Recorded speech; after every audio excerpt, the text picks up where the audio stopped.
Well, inflation is a major concern for voters in our state. Within the next few days, President Biden, former President Trump, Florida Governor Rick DeSantis, and former Vice President Mike Pence will all be right here in North Carolina.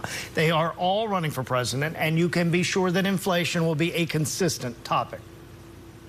While inflation is slowly ticking downward, there is still plenty of angst among North Carolina voters. According to a new High Point University poll, 84% of registered voters say inflation has affected whether they buy big-ticket items. They still say, look, prices are too high, even though that we know that overall even wages are going up, the unemployment rate's still relatively low. But that inflation is something that people still say they're seeing and is affecting, the kinds of decisions they're making. Those decisions include how they spend their summer vacation.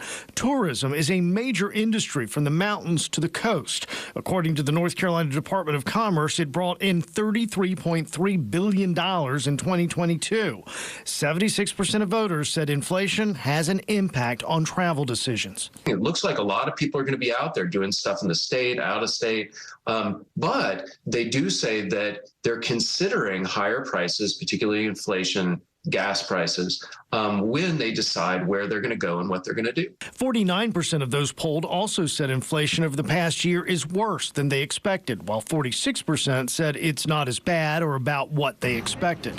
When it comes to inflation, voter sentiment will without a doubt be a major factor in the 2024 election.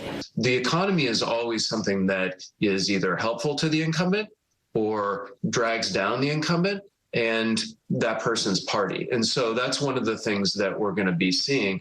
People are not feeling particularly good about the economy right now, but that could change. And voters aren't necessarily optimistic that it will change. 80% said it will be higher or about the same 12 months from now.